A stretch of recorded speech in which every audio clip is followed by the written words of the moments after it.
আসসালামু আলাইকুম রহমতুল্লাহি ওবরকাতুহু। সম্মানিত দর্শক, নির্বাচনের মৌসুম চলছে। আমরা ফেসবুক, টুইটার, ইউটিউব, সামাজিক মাধ্যম সহ অন্যান্য যে সকল জাতীয় গণমাধ্যম রয়েছে, সেই সকল গণমাধ্যমে যে সকল এলাকাতে রাজনীতির যে বিরোধ আছে, সেই বিরোধের গল্পগুলো বড় করে ছাপা হচ্ছে বা প্রকাশিত হচ্ছে। এর বাইরে বেশিরভাগ যে নির্বাচনী এলাকা, সেখানে বিএনপি, জামাত বা অন্যান্য যারা প্রতিদ্বন্দ্বিতার মাঠে আছেন, সেখানে যেটাকে বলা হয় নির্বাচনের যে আমেজ, উৎসব বা নড়াচড়া বলতে গেলে শুরুই হয়নি। বলা হচ্ছে যে আনুষ্ঠানিক যে প্রচারণা শুরু হবে যে তারিখ থেকে, ওই দিন থেকে নির্বাচনের সমাবেশ তুঙ্গে উঠবে, বড় বড় জনসভা বেশ হবে। প্রতিদ্বন্দ্বী প্রার্থীরা একে অপরের বিরুদ্ধে যে শোডাউন এবং জনগণকে আকৃষ্ট করার প্রাণান্ত চেষ্টা চালাবে, আর তখন থেকে নির্বাচনটা জমে উঠবে।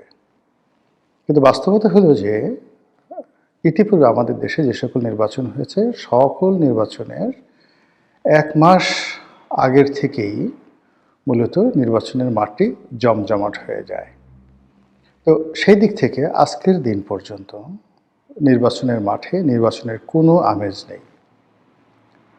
ঢাকা শহরের যারা অধিবাসী, তারা তাদের নির্বাচনী এলাকায় প্রতি বছর যেভাবে প্রার্থীদের আনাগোনা দেখেন, মিছিল দেখেন, মিটিং দেখেন, বা নির্বাচন সম্পর্কে সাধারণ মানুষের যে আগ্রহ থাকে, উৎসাহ থেকে উদ্দীপনা থাকে, এই জিনিসগুলো নেই। বিনিময়ে যেটা আমরা পাচ্ছি, গ্যাসের দাম কেন কমছে না, সিলিন্ডার গ্যাসের অবস্থা কী, সিলিন্ডার গ্যাস যারা সাপ্লাই করে তাদেরকে শিক্ষা দেওয়ার জন্য কী কী পন্থা অবলম্বন করা যেতে পারে, এগুলো লিড নিউজ হচ্ছে।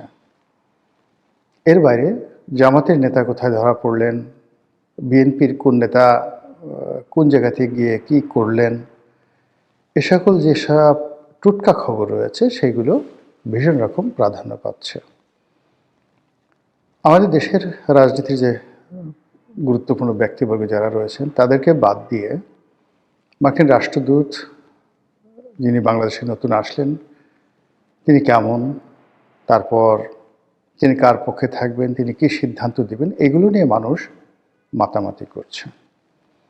তো এই যে একটা দৃশ্যমান যে জিনিসগুলো আমরা দেখছি, সেই দৃশ্যমান বিষয়বস্তুর মধ্যে রাজনীতির, নির্বাচনের, ভালো একটি নির্বাচনের এবং ভোট প্রদানের যে একটি স্বতঃস্ফূর্ত অবস্থা ফুটে ওঠে, তার কিয়দাংশ, একেবারে অল্প অংশ আমরা দেখতে পাচ্ছি না। বরং বর্তমানে এই জমানাতে বসে যদি কেউ বলে অসাধারণ একটি নির্বাচন হচ্ছে, শতকরা 80% ভোটাররা ভোট কেন্দ্রে উপস্থিত হবেন, মনের আনন্দে জাগো বাহে কণ্ঠে সবাই বলে ধানের শীষ দাড়িপাল্লাতে ভোট দেবেন, ট্রাক মাখায় ভোট দেবেন।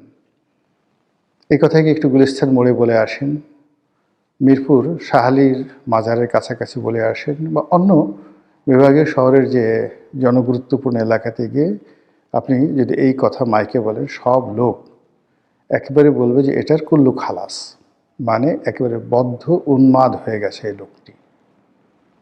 তো বুঝতেই পারেন যে নির্বাচনের যে দৃশ্যমান যে বিষয়গুলো, তার সঙ্গে মানুষের মনস্তাত্ত্বিক, মানুষের চিন্তা চেতনা, আশা আকাঙ্ক্ষা, তার কোনোটির মিল নেই।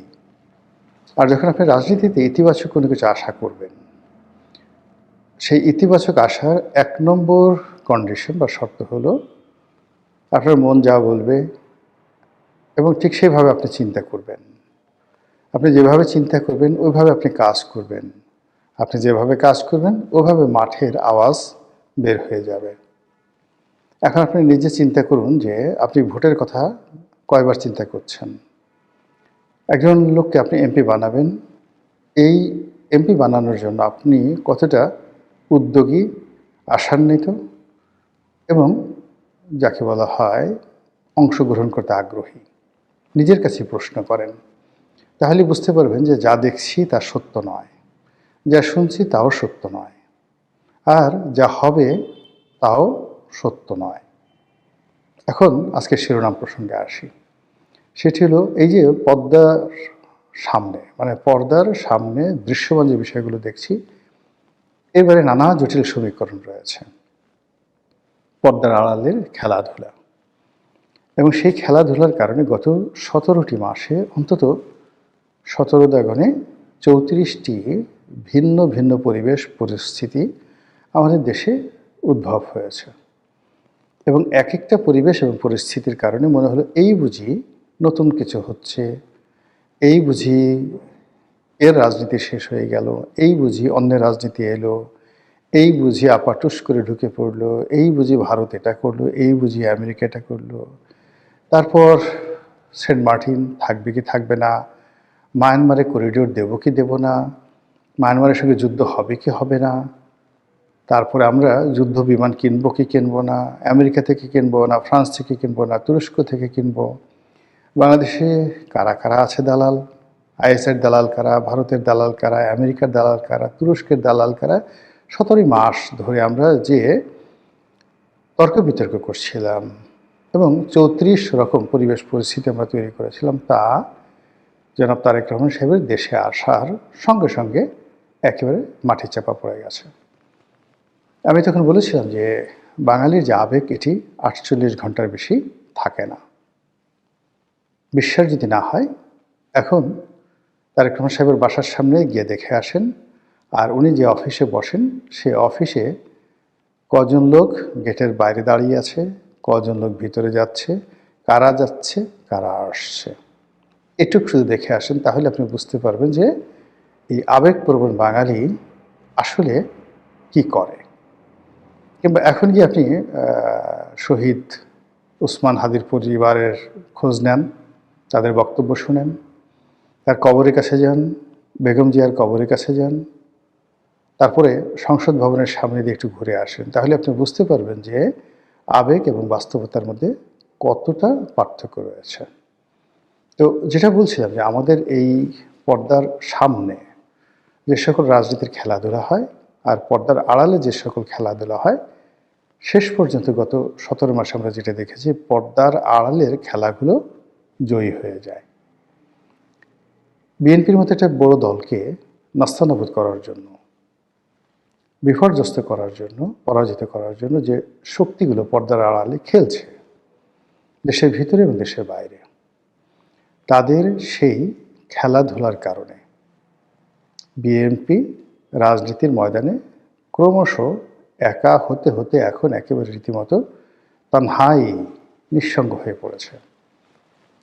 বিএনপির যে সকল পলিটিক্যাল বন্ধুবান্ধব আছে, তারা বাংলাদেশের রাজনীতিতে অনেকেই, দেখা গেল কেউ আওয়ামী লীগের এজেন্ট, কেউ জামাতের এজেন্ট, জামাত তাদেরকে লালন পালন করেছে, B team, C team, D team বানিয়েছে, গুপ্ত শক্তি বানিয়েছে, বিএনপির মধ্যে ঢুকিয়ে দিয়েছে।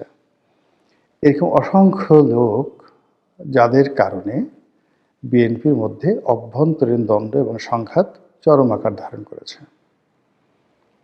এমনকি একেবারে ঘোরতর বিএনপি করেন, কিন্তু তার আসলে মনোনয়ন পাওয়ার কোনো যোগ্যতা ছিল না, কিন্তু মনোনয়ন দেওয়া হয়েছে তাকে।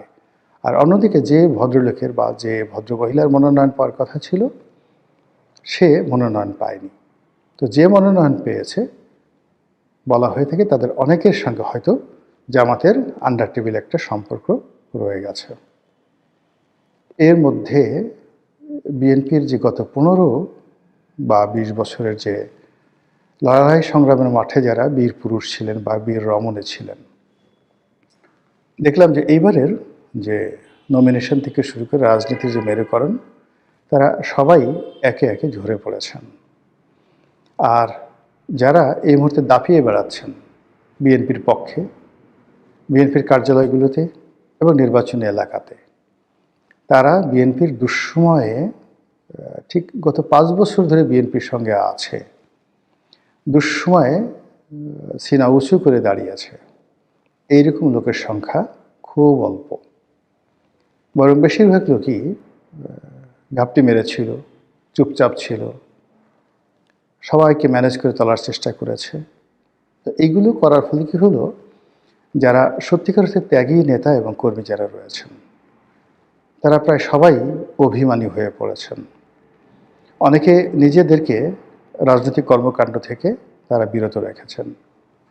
যেহেতু একটা আওয়াজ চলছে যে বিএনপি ক্ষমতায় আসবে, এজন্য বিএনপির বিরাট ভাজন হচ্ছেন না, জনাব তারেক রহমান সাহেবের সঙ্গে কন্ট্রাডিকশন এবং কনফ্লিক্টে যাচ্ছেন না। তারেক রহমান সাহেব ডাকছেন, তারা যাচ্ছেন, উপস্থিত হচ্ছেন। এটা একটা ফর্মালিটিস। কিন্তু এই ফর্মালিটিসের বাইরে গিয়ে তাদের যা কিছু করার সবাই সেই কাজগুলো কিন্তু করে চলেছেন। ফলে এখন যারা স্টিয়ারিং হাতে আছে, বিএনপি যাদের হাতে, তাদের দল পরিচালনার স্টিয়ারিং দিয়ে দিয়েছেন। গিয়ে দেখুন যে তাদের সঙ্গে তৃণমূলের নেতাকর্মী, তারপরে যারা মনোনয়ন পেয়েছে তারা, যারা ত্যাগী তারা, যারা জামাতের বি টিম সি টিম তারা, যারা ব্যবসায়ী কোটায় এসেছে, যারা আত্মীয় কোটায় এসেছে, পারিবারিক কোঠায় এসেছে, ভালোবাসা মানে প্রেমিক খুব প্রভাবশালী, প্রেমিকাও ঠিক সুন্দরী। তো কাজেই প্রেমিক তার যে প্রভাব, সেই প্রভাব দিয়ে অনেক প্রেমিকার জন্য এখানে মনোনয়নের ব্যবস্থা করে দেওয়া হয়েছে। এই কর্মকাণ্ডগুলোর ফলে বিএনপি মূলত নিঃসঙ্গ হয়ে পড়েছে তার রাজনীতির অঙ্গনে, এবং এই নিঃসঙ্গতা বাড়তে থাকবে, প্রতিদিন বাড়তে থাকবে। এবং নির্বাচন যদি সত্যিকার অর্থে হয়, তাহলে এই বিএনপির একাকী হয়ে যাওয়া, বিএনপির নিঃসঙ্গতা তাদের প্রতিপক্ষকে যথেষ্ট শক্তি যোগাবে। আর নির্বাচন যদি না হয়, এই দলটিকে এমন বিপদ এবং বিপত্তির মধ্যে ফেলে দিবে, দ্বন্দ্ব এবং সংঘাতের মধ্যে ফেলে দিবে, যেটা বিএনপির সর্বনাশের জন্য আওয়ামী লীগ শত চেষ্টা করে করতে পারেনি। এবং সেটা আগামীতে যদি কোনো কারণে নির্বাচন না হয়, তাহলে সেই সর্বনাশটি উইদিন 15 ডেজ, 15 দিনের মধ্যে ঘটে যাবে। এর বাইরে ধরুন নির্বাচন হলো, তারপরে যেভাবে আশা করা হচ্ছে সেইভাবে একটা ফলাফল হলো, কিন্তু সরকার পরিচালনা করতে গিয়ে বিএনপি কি সেই যে জাস্টিস সাত্তারের যে জমানা, সেই জমানার মতো বিপদে পড়বে, নাকি 91 সনের মতো তারা সফল হবেন? সত্যিকার অর্থে 91 সনে তারা একটা ভালো সরকার চালিয়েছিল, সেরকম সফল হবেন আশাবাদ ব্যক্ত করতে পারেন, তারেক রহমান সাহেবের উপর ভরসা রাখতে পারেন, আস্থা রাখতে পারেন। কিন্তু যদি আপনি রাজনীতির যে সূত্রগুলো আছে সেই সূত্রগুলো নিয়ে নাড়াচাড়া করেন, তাহলে আপনি দেখবেন যে নিঃসঙ্গ এবং একাকী হয়ে যাওয়া, এই দুটো লক্ষণ নিয়ে রাজনীতির ময়দানে কেউ কখনো কোনো কালে ভালো করতে পারেনি। মহান আল্লাহ আমাদের সবাইকে হেদায়েত দান করুন এবং হেফাজত করুন। আসসালামু আলাইকুম রহমতুল্লাহি ওয়া বারাকাতুহু।